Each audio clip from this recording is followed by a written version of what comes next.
Sanity. Yeah. I don't know if you remember that cut from his first joint, but that didn't do it for me. I'm not a big Jamie Foxx fan, so this Hollywood record, I didn't mess with it. But I tell you what, man, when I heard this next joint, my jaw dropped, man, and I smiled like I was like Celie when the kids rolled up at the end of the movie. and I mean, it was ran off the porch on it. Bruh, when I heard Tyrese's Shame, man, I had to stop. I played that song probably 10 or 12 times in one day, man. And I really don't know if it's not that great of a song, and I just was starved for some true R&B. But man, that song is so it's really impactful for me at this moment. The great video, and I haven't bought the Black Rose album yet, but I bought a few singles off there because I thought the lead-off single was based off the Bonita Applebaum beat, but I appreciated the writing on it. Yeah. For me, the people you named that you didn't really get into, I sum it up with a Jay-Z line. Yeah, I sampled your voice, but you was using it wrong. A lot of those, especially with Bilal, the first album, loved it, right? Loved it. Loved it. Point after that, I was two things that stood out to me. He has a problem, or he is unconcerned with one or the other, with writing hooks / melody / choruses. Like he doesn't seem to put any effort into it, and so it very rarely catches me. And two, I don't always dig the way he's using his voice. He has an amazing voice, an amazing range, and I saw him on, I don't know if you remember MTV $2 concerts or whatever they used to call it. $2 bill or whatever. He did a feature or a duet with Tweet back in the day, and right. Straight did Prince in a tracksuit. I mean, he had the old school Adidas joint on, fitting super snug, and he freaked the heck out of that performance. And so I was sold. And so from that point on, the album, like I said, the first album had me, but every other album was hit and miss for me. And so him and the way Jamie Foxx is 50 or close to 50 and is trying to hang with Chris Brown don't really get me. I was there for Infatuation, and his real first album, not the first comeback album, the real first album when he was singing more like Brian McKnight than Brian at Night. But you know, I dug the first real first one, but those other guys. But Tyrese, this is the Tyrese I've been waiting for a long time. Right. That gut-wrenching brown liquor, and that's why I love the video, I think, so much.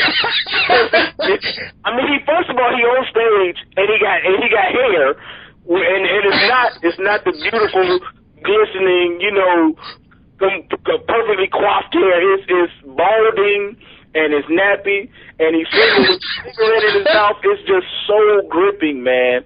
I loved it, and I wasn't hip to that until you put me onto it a few weeks ago, and so I'm like, okay, yeah, let me dig into this, and it come on, produced by Denzel Washington, directed by Paul Hunter. I ain't seen a Paul Hunter clip in forever. Right. Ready for a Paul Hunter clip in forever, and so I'm already in, because we remember the Paul Hunter videos from the '90s, the Biggie and Puffy and Mace joint from, you know, all of them joints from the '90s. That immediately, and he didn't let me down from the moment the video started till it went off. And just like you, I rewound it. Like, hey babe, you got to come check this out, because she loved Tyrese, and we almost have to punch each other in the throat, because that's a little vocal.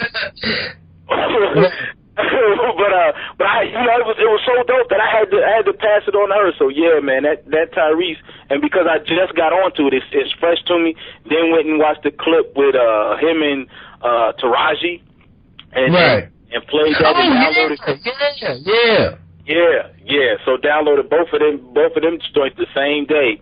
And like you, I'm a little offended when people grab Tribe. You know what I'm saying? And I'll be wanting you to do it right. And at first I was like, nah, and just dismissed it. but I gave it a second chance and a third chance, and so I was kind of digging that. For its minimalism, if nothing else, you know what I'm saying? It's not overly produced, it's not overly gimmicky or whatever. So I could dig that. But yeah, that one stands out, man.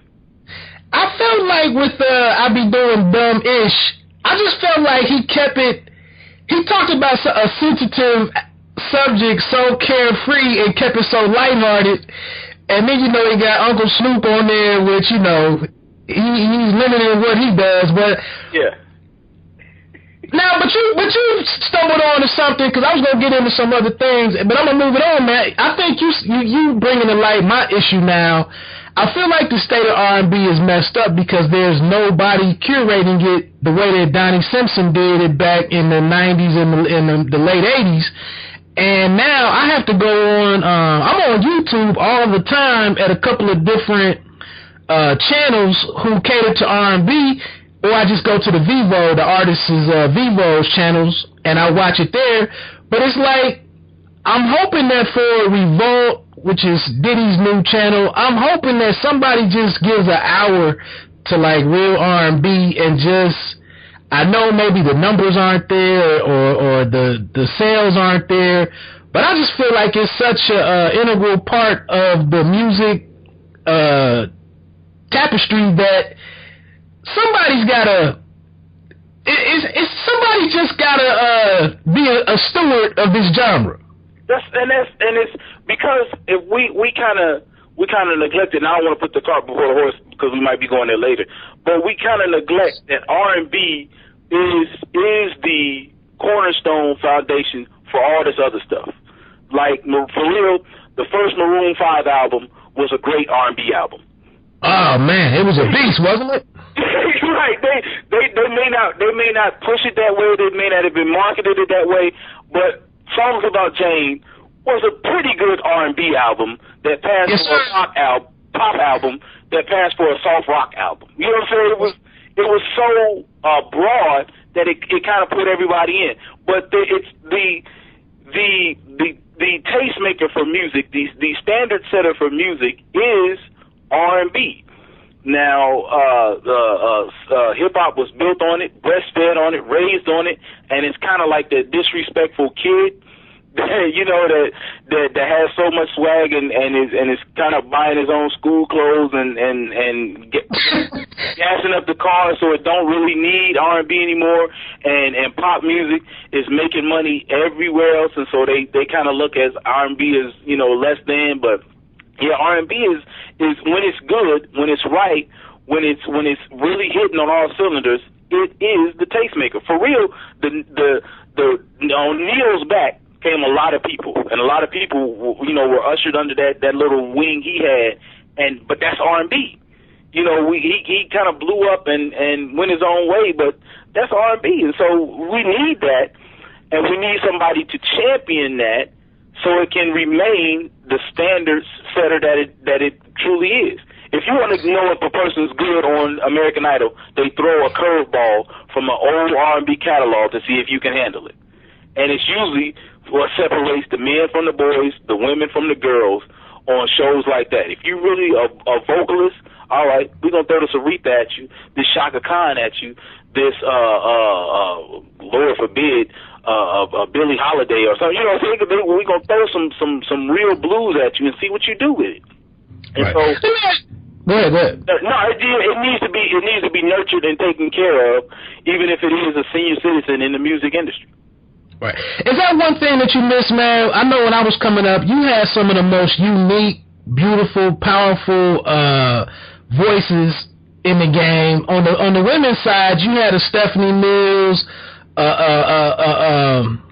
you just mentioned Shaka, you had Gladys still out there, you had Aretha, you had Angela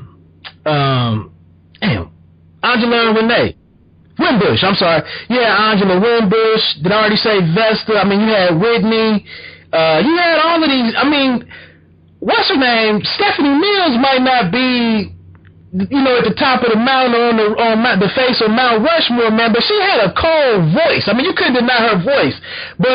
And then on the men's side, we had so many guys with the nice husky voices, and it's like now we just got all these baby face. I don't even want to tie Kenneth Edmonds into that, but we have these little.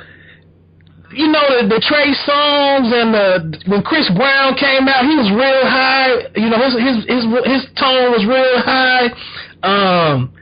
You know what I'm saying? The women, we got all of these softer voice women. Do you think they just got? It's almost like Curtis from Dreamgirls when it was like, we don't want Effie up front. We gonna put whatever Beyonce's name was in there. We're gonna put her up here because it's more of a crossover. So I'm missing the Cisco has some texture to his voice. You know what I'm saying? That deeper masculine voice is now gone. And it's like somebody, that PE record, Who Stole the Soul? Somebody stole it from us and said, this is what you got to do to make it. And instead of, because there is no BT, there is no lane for me to go in and get exposure and still be me in the mind of many artists, it seems. So I'm going to do the anemic voice like Trey Songz. I'm going to do the anemic voice like early Chris Brown, and the voice Neo falls in on a lot of times. I'm a huge fan of just voices, so I try to give my kids that kind of look at it in the stuff that we grew up on, or especially in the 90s, the stuff that we would put on when we were trying to get close with our girl. We were trying to get them in the mood or whatever. So I played Jesse Powell. Okay. For all intents and purposes, a throwaway artist from the 90s. I mean, he had the one hit, and then he had a moderate follow-up hit, and I played that for my son. He was like, if this guy was around now, he would be shutting the game down. Where is, you know what I'm saying? And I'm like, nah, man, you don't even realize this guy was not the guy in the 90s. He was one of the guys in the 90s, but he wasn't, like you said about Stephanie Mills, he wasn't Mount Rushmore of vocalists in the 90s. He might not have even got a look in the 80s, because Luther and Freddie had it on such a lot, and then it was everybody else, Glenn Jones and Christopher Williams and all these other guys that had huge voices that were chest hair singers. Like, if you hear them, you swear they got the 2 gold chains on and their shirt is open. They got the baby oil rubbed on. Like, that's the kind of voice the kind of picture you get when you hear Christopher Williams and Glenn Jones or whatever. So I try to keep that with me, because there is none of that now, and that's the hardest part of listening to music now, is that nobody wants to be a man. Nobody wants to be strong and masculine. I'm not saying be a thug. Right. That's because that's the other side of the game, where we think, if I'm a man, I'm putting my hands on my girl and I'm running the streets until all hours of the night, and she better deal with it.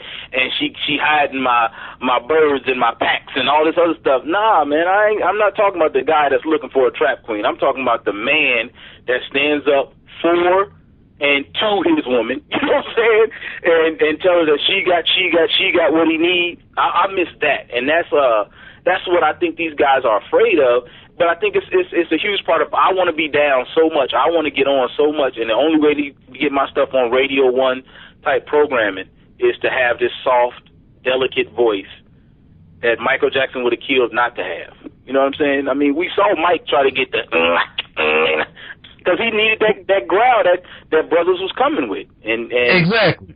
So yeah, man, it's a shame. It's kind of like a bastardized art now that these guys are pimping themselves or minimizing themselves to fit into some box.